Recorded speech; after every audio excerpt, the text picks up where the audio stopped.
Every single negative thing I pinpoint in my YouTube videos on this channel are things that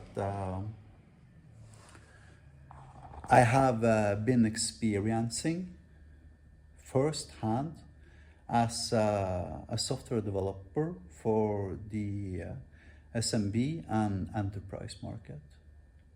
I've worked for companies with 50 employees, and I've worked for companies with 27,000 employees.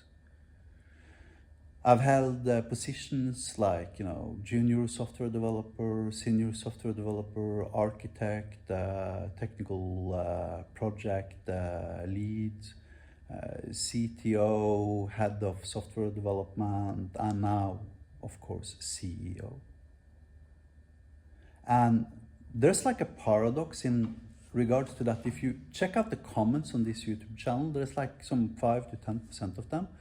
And they're basically saying the same thing. I agree with you, but unfortunately, I'm in the corporate world, and there's absolutely no way in hell they would ever accept what you are proposing.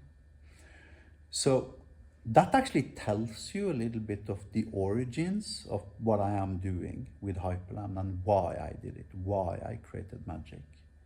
Because every single negative thing overhead on the software development process I am pinpointing as a problem in every single video on this channel are things I have first-hand experience of. For instance, I don't think I have worked for a software development company for 15 years that did not have a 2 additional developers pull request policy to accept the pull request into the master branch.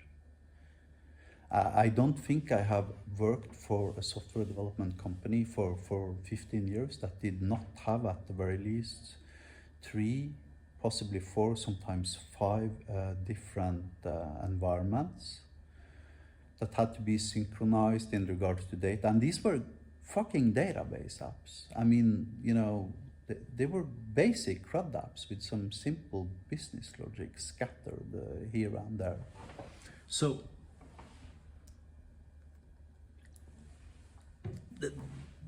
the things I am describing as problems here, if you haven't experienced those things, then you aren't an experienced software developer. And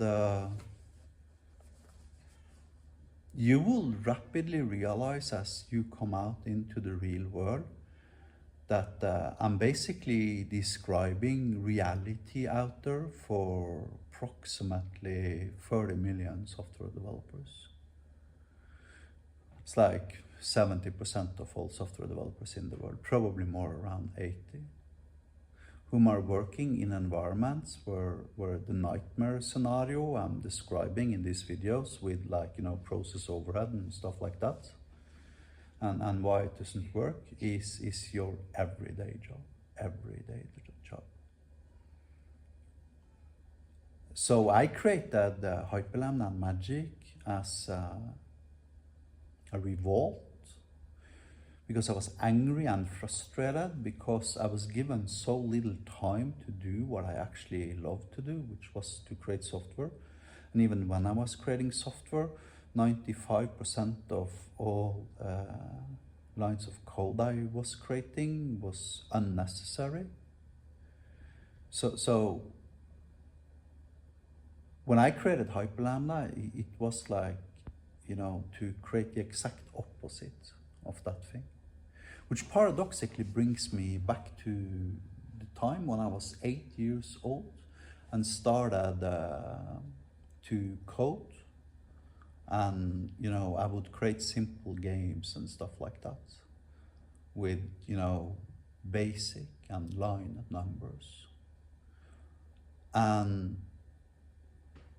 when I created Hyperlambda, I wanted that feeling back, which doesn't exist in corporate software development.